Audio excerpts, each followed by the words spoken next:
All right, guys. So got this question the other day, or I got this as a text. Dude, it's so overwhelming picking a niche, right? I get this question a lot, and I've made some other videos on it, but let's train on it again. Um, it's not about chasing the money; it's about chasing what you're good at. So there's so many practitioners that say, "Oh, this guy's doing really well with neuropathy, or this person's doing really well with weight loss, or this one's crushing thyroid." Like, or what about fibromyalgia? I know people that crush it with fibromyalgia, but for me, if I woke up to a calendar of 10, 12 people with fibro, I probably would not want to get out of bed. So that's not a condition. That's not it's more like, who do you want to talk to? That becomes the driving factor. Money is going to follow as a byproduct of helping people. Right? It doesn't, don't chase the money, chase what you're good at, and chase who you want to talk to. So like, each condition, each niche brings a certain demographic. Like, if it's diabetes, if it's neuropathy, okay, plan on longer conversations, because 67-year-old Walter needs to give you a history that's a mile long. Hey, in 1987, I fell off a ladder and I bumped my head, right? You get that? So neuropathy, diabetes, plan on older crowd, a slower conversation, longer conversations, right? Maybe you got to fight the Medicare conversation, whatever it might be. Maybe you could do autoimmune. Maybe autoimmune is going to be a kind of a medium, like middle age demographic. Autoimmune stuff. Thyroid is going to be middle age.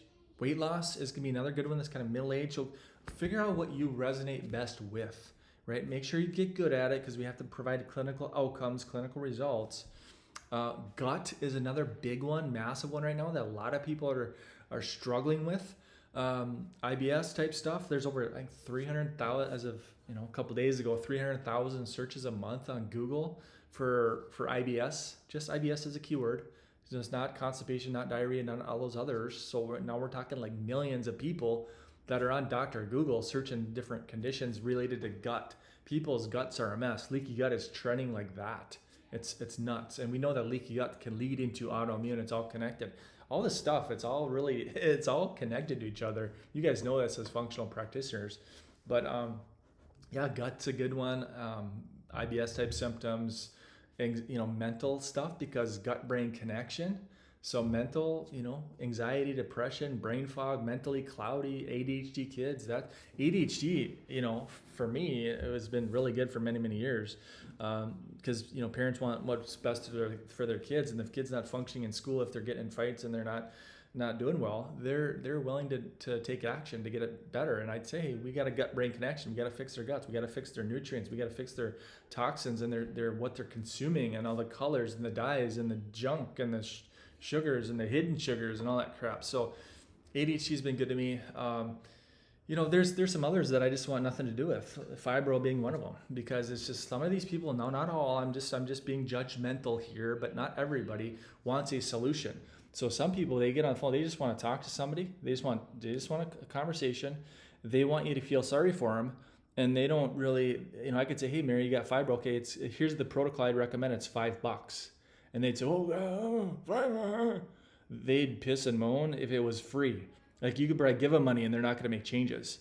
Like, some people don't want change. They like living in their misery. You have to keep that in mind. So you will run into people like that who, again, if you've been in the space for any number of years, you'll run into people that they don't really want solutions. They just want people to feel sorry for them. And sometimes you just got to say next as fast as possible and get on to the next one, because there are people out there that want your help and need your help. But for you, I would just say, just get clear, just think about it, pray on it, ponder on it, figure out, hey, what am I good at, and who do I want to talk to? And sometimes it doesn't mesh, 100%, but don't ever chase the money. Don't ever chase what somebody down the street is doing, because you might wake up with a calendar full of people that you want nothing to do with. That's what I don't want. And that's the beautiful thing about what I do as direct response marketing.